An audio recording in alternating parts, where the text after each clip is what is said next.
Time and ஒர்க்லேருந்து ஒரு some பார்த்துடலாமா? So இங்கே ஏ பின்னு 2 பேர் இருக்காங்க.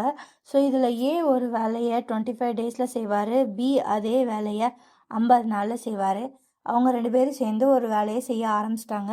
ஆனால் ஒரு குறிப்பிட்ட நாள் கழித்து ஏ வந்து லெஃப்ட் ஆயிடுறாரு, பி வந்து மிச்சம் இருக்க வேலையை அடுத்த 10 நாளில் செஞ்சு முடிக்கிறாரு.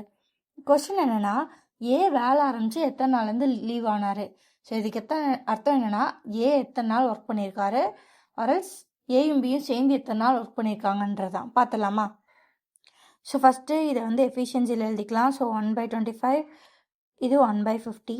ஸோ இப்போ கொஷனில் கொடுத்துருக்கதை எழுதலாமா? ஏயும் பியும் ஒரு குறிப்பிட்ட நாள் சேர்ந்து வேலை பார்க்குறாங்க. அது எத்தனை நாள்னு சொல்லலை. அந்த நாள் கழித்து பி மட்டும்தான் வேலை பார்க்குறாரு. எத்தனை நாள் வேலை பார்க்குறாங்கன்னா 10 நாள். ஸோ இவங்க சேர்ந்து கம்ப்ளீட்டாக ஒரு வேலையை முடிச்சிடுறாங்க. ஸோ 100 கேன்சல் ஆகிடும். ஸோ 1/5. ஸோ இது ரெண்டையும் சால்வ் பண்ணிங்கன்னா 50 தான் வரும்.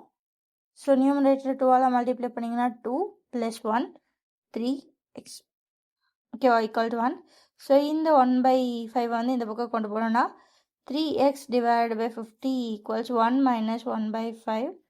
ஸோ அப்போது 3x/50x ஈக்குவல்ஸ் கிராஸ் மல்டிப்ளை பண்ணால் 5, 5 - 1 4, 4/5, 1 5s are 5, 10, 5s are 50. So எக்ஸை மட்டும் வச்சுக்கிட்டிங்கன்னா 4 × 10 இங்கே வந்துடும் இல்லையா? So 40 / 3, 340. 1 3s are 3, reminder 1, 0, 3 3s are 9, reminder 1. So இதை ப்ராப்பராக எழுதுனீங்கன்னா 13 முன்னாடி வந்துடும்.